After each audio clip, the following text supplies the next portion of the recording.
dimension de cette lumière, le fait de briller, d'influencer, d'impacter pour notre relation. Parce que le CCRD, c'est jusqu'à 3 piliers: se lever, le réveil spirituel, briller, la lumière de Christ et dominer. Dominer vraiment notre place originelle depuis la création dans Genèse 1, 26 et 28. Et nous voyons que ce que Dieu veut voir au travers de ses enfants, c'est que ses enfants puissent être réellement ce qu'il est, manifester son caractère, amener toute sa création à reconnaître réellement qui il est au travers de notre vie, au travers de ce que nous sommes. Et c'est important parce que Dieu n'a pas dit aux animaux de le représenter ou d'être en fonction, parce que nous sommes créés à son image selon sa ressemblance. Donc tel qu'il est, tel nous sommes. Donc nous devons faire en sorte pour vivre une vie qui plaît et qui honore notre Créateur, qui plaît et qui honore celui-là qui a pris soin de nous former. Vous voyez, l'homme, il a formé l'homme. Les animaux, il a juste créé. Bon, juste dit les parents, tout. Mais il a pris soin de créer l'homme. Vous voyez, de former, au-delà de créer l'homme, de former. Ça veut dire qu'il y a un travail qu'il a eu à faire. Il a le problème des ténèbres pour que la lumière puisse venir. Et la lumière, c'est lui-même, pour qu'il puisse encore reprendre le contrôle. Amen. Vous voyez? Et c'est vraiment important. Et vous allez voir qu'en réalité, si on comprend ça, c'est tellement puissant. Si on comprend ça, parce que vous allez voir que ça va être transposé, on va voir les deux choses. Ça va être transposé à Jésus. On va parler que Jésus est la lumière. Et on va également parler de toi et moi, que nous sommes la lumière. Ça veut dire qu'il y a quelque chose dans la lumière. Il y a quelque chose de puissant dans la lumière. Et quand on arrive à cerner ça, on va même faire taire à toutes les œuvres de l'ennemi dans nos vies. Et c'est comme ça, tel père, tel fils. Si Dieu a vu les ténèbres et il a dit que ce n'était pas bon, c'est un système que lui, il n'a pas planté. C'est un système que lui, il n'a pas ordonné d'exister. En étant dans la joie, il va essayer de mettre des obstacles, des pièges. Il va essayer de mettre quelque chose que souvent, la plupart, on peut ignorer. Mais quand on lit la parole, quand on consulte l'esprit de la parole, quand on demande à Dieu, à Jésus même qui est la parole, quand on a lu, de nous éclairer, de nous accompagner, de nous aider, nous allons y arriver. Parce que sur le chemin, on ne maîtrise pas tout. On ne maîtrise pas tout. Et la parole qui est une lampe nous aidera. La parole qui est une lumière sur notre sentier nous aidera à éviter de tomber dans un trou ou à éviter le chaos, le pire dans notre marche, dans notre cheminement. Et nous savons, Centre chrétien de réveil de domination, son slogan c'est quoi? L'amour et l'esprit de Dieu en action. C'est l'amour et l'esprit de Dieu en action. On sait que l'amour triomphe de tout.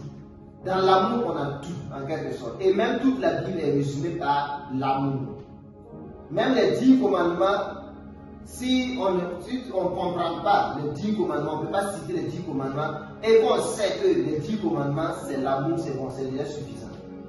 Tous les 10 commandements, ça se résume par l'amour. L'amour pour Dieu et l'amour pour les hommes. Voyez, mais je ne vous laisse pas orphelin. Qu'est-ce que je veux faire? Je vais envoyer le Saint-Esprit. Et si j'envoie le Saint-Esprit, il sera comme ce que moi j'ai été avec mes disciples quand j'étais. Et même encore plus. Parce que lui, il n'aura pas de limite. Il n'aura pas de limite de territoire, il n'aura pas de limite, il ne serait pas être en train d'être dit non, je suis fatigué. Non. Il va vraiment opérer. Rappeler aux disciples même ce que Jésus a dit et les défendre et les aider, les soutenir et les amener à une autre dimension qu'ils n'avaient pas encore expérimenté avec Jésus.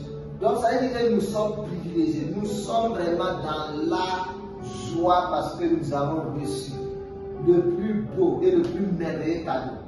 voyez, qu'on ne peut vraiment. Voilà pourquoi quand on va vouloir prier, on va voir ce passage qui dit que Dieu, étant un esprit, lui, il n'a pas de limite. Voyez, quel que soit là où tu es, tu peux avoir le secours. Quel que soit le moment où l'ennemi t'attaque, tu peux avoir le secours de l'Esprit de Dieu. Voyez, il est là en tout temps. Il est là partout. Et avec lui, tu ne dois pas avoir peur d'être seul. Il est toujours là. Et on dit quoi? L'Esprit Saint vient au secours de notre faiblesse. S'il y a une faiblesse quelque part, tu dois dire à cette faiblesse qu'en réalité, c'est une erreur que cette faiblesse-là est venue dans ta vie. Parce que l'Esprit est en toi et l'Esprit triomphe de cette faiblesse en toi.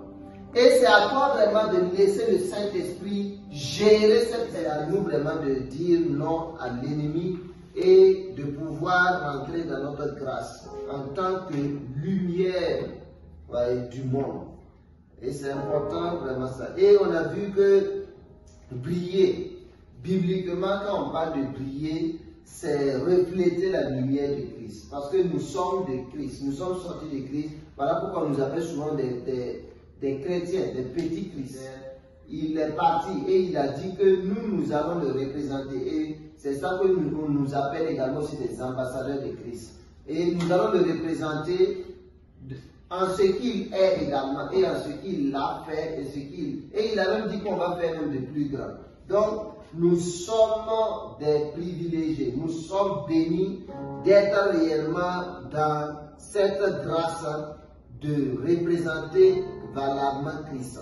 Et également, on a dit briller, c'est porter aussi un témoignage visible. Et comme on a dit, et sûrement qu'un autre dimanche, on va parler des bonnes œuvres qui accompagnent la lumière. Parce que quand on brille, qu'on veut ou on ne veut pas, il y a de bonnes œuvres qui vont être manifestées.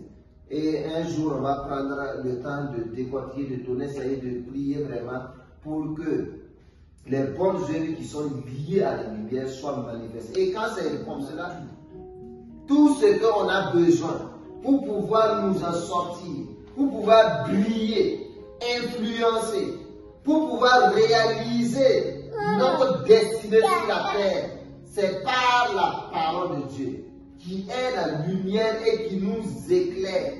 Quand tout semble noir, cette parole qui est une lampe à nos pieds, une lumière sur nos sentiers, nous éclaire et nous donne de pouvoir triompher. Et nous allons lire un passage dans Josué 1, verset. Parce que pour avoir la victoire et triompher des ténèbres, nous devons marcher dans la lumière.